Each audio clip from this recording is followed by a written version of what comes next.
Hi friends, క్రికెట్లో అత్యంత విజయవంతమైన టీం ఆస్ట్రేలియా టీం. అందులో ఎలాంటి సందేహమే లేదు. అది మనందరికీ తెలిసిందే. అటు పురుషులు ఇటు స్త్రీలు ఇద్దరిలోనూ క్రికెట్ ప్రారంభమైనప్పటి నుంచి కూడా అత్యంత విజయవంతమైన టీంగా ఆస్ట్రేలియాకు పేరు. ఇప్పటి వరకు అటు పురుషులు ఇటు స్త్రీలు ఇద్దరిలో కలిసి ఆస్ట్రేలియా ఏకంగా 27 ఐసీసీ ట్రోఫీలను సాధించింది. ఇలాంటి ఆస్ట్రేలియా వరుసగా 2 ఏళ్ల వ్యవధిలో ఏకంగా 5 ఐసీసీ ట్రోఫీలు ఆడినప్పటికీ ఒక్క కప్ను కూడా సాధించలేకపోయింది. 2023 పురుషుల వన్డే వరల్డ్ కప్ తర్వాత ఆ టీం ఇప్పటి వరకు 5 ఐసీసీ ట్రోఫీల్లో పాల్గొన్నప్పటికీ అసలు ఒక్క ఐసీసీ ట్రోఫీ కూడా సాధించలేకపోయింది. ప్రధానంగా ఆ టీం 2023 వన్డే వరల్డ్ కప్ తర్వాత 2024లో ఆ జట్టు మహిళా టీం T20 ప్రపంచ కప్లో ఫైనల్ చేరినప్పటికీ ఫైనల్లో సౌత్ ఆఫ్రికా చేతిలో ఓడిపోయింది. ఆ తర్వాత 2024లోనే మెయిన్స్ T20 వరల్డ్ కప్లో ఆస్ట్రేలియా దారుణంగా సెమీఫైనల్ కూడా చేరలేకపోయింది. ఆ తర్వాత 2025 ఛాంపియన్ ట్రోఫీలో అయితే ఆ జట్టు సెమీఫైనల్ చేరినప్పటికీ భారత్ చేతిలో ఓడిపోయి టోర్నీ నుండి నిష్క్రమించింది.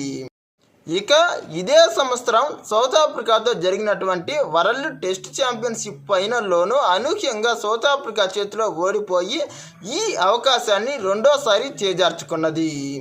ఇక రీసెంట్గా జరిగిన ఉమెన్స్ వన్డే వరల్డ్ కప్లో ఆస్ట్రేలియా గొప్పగా బ్యాటింగ్ చేసినప్పటికీ భారత మహిళా క్రికెట్ టీం అద్భుతంగా ఆస్ట్రేలియా విధించినటువంటి 338 పరుగుల టార్గెట్ను ఛేదించి ఆస్ట్రేలియాను ఇంటికి పంపించింది.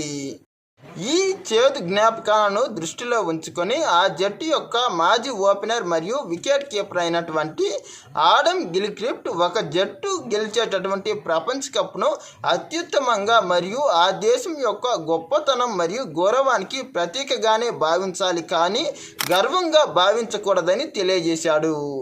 ప్రధానంగా ఈ ఆటగాడి యొక్క మనసులో మాటను మనం ఒకసారి గుర్తు చేసుకుంటే, ఇతడు 2023 వన్డే వరల్డ్ కప్లో ఆస్ట్రేలియా టీంలోని ఆ జట్టు యొక్క ప్రస్తుత కెప్టెన్ అయినటువంటి మిచెల్ మార్ష్ ప్రదర్శించినటువంటి తీరును బట్టే అతడు ఈ వ్యాఖ్యలు చేశారని చాలామంది అభిమానులు అభిప్రాయపడుతున్నారు. ఎందుకంటే అతడు భారత్పై వన్డే వరల్డ్ కప్ను గెలిచిన తర్వాత ఆ కప్ను గర్వంతో ఏకంగా తన కాలి కింద ఉంచి ఆ పోస్టును ఇన్స్టాగ్రామ్ మరియు ఎక్స్లో పోస్ట్ చేశాడు. దీనిపై అప్పట్లో భారత అభిమానులు చాలా విధంగా కోపడమే కాకుండా చాలా విధాలుగా ఇతడిని దూషించారు. ఈ విధంగా అతడు చేసిన ఈ దరిద్ర పనికి తగిన శాస్త్రి ఇప్పుడు చేకూరిందని అనేక మంది కామెంట్లు చేస్తున్నారు. నిజంగా ఆడమ్ గిల్క్రిస్ట్ చెప్పినట్లు ఒక ప్రపంచ కప్ అనేది ఆ దేశం యొక్క గౌరవానికి మరియు గొప్పతనానికి ప్రతీకారమే అని, గర్వానికి కాదని అనే మాట చాలా వరకు నిజమనే చెప్పాలి.